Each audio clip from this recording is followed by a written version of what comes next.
নমস্কাৰ বন্ধু বান্ধৱী মই নবনিতাই গোস্বামী চেনেললৈ আপোনালোকক ওয়েলকাম জনাইছো আজি বিশেষ দিন এটা আজি সুব্ৰতৰ বাৰ্থডে সেইকাৰণে বাৰ্থডে বুলি ক'লে প্ৰথমে মনত আহে কেকটোৱে আজি মই এতিয়া কেক ৰেচিপি এটা লৈ আহিছো আৰু কেক ৰেচিপি মানে হয়তো বহুতে নাজানে পাৰফেক্ট এটা হুইপিং ক্ৰিম এটা কেনেকে বনাব পাৰি আৰু সেই পাৰফেক্ট হুইপিং ক্ৰিমটো বনাই কেনেকে বনাম সেইটো আপোনালোকৰ শেয়াৰ কৰিম আৰু কেকটো তো বনামেই তেনেহলে বলক কেক বনোৱা স্টাৰ্ট কৰি দিও বেকাৰ শিফটৰ মই হুইপিং ক্ৰিম পাউডাৰ এমাজনত এইটো পেকেট মই এমাজনত কিনিছো আপোনালোকে কিনিব খুজে যদি মই ইয়াৰে লিংকটো মোৰ ডেসক্ৰিপচনত দি দিছো আৰু ইয়াতে গুট পেকেটৰ পিছফালে গোটেইখিনি ডেসক্ৰিপচন দিয়া আছে কেনেকে বনাব লাগে কেনেকে কৰিব লাগে মই পাৰফেক্ট হুইপিং ক্ৰিম এটা কেনেকে বনাব পাৰি মই দেখাই আছো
ৰেডি হৈ গৈছে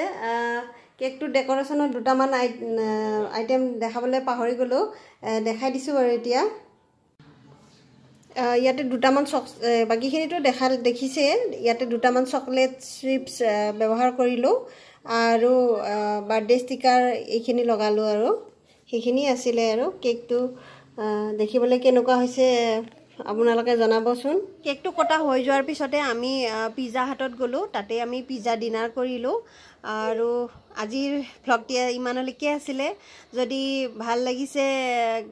দেন লাইক সাবস্ক্ৰাইব আৰু শ্বেয়াৰ কৰিবলৈ নাপাহৰিব বাই বাই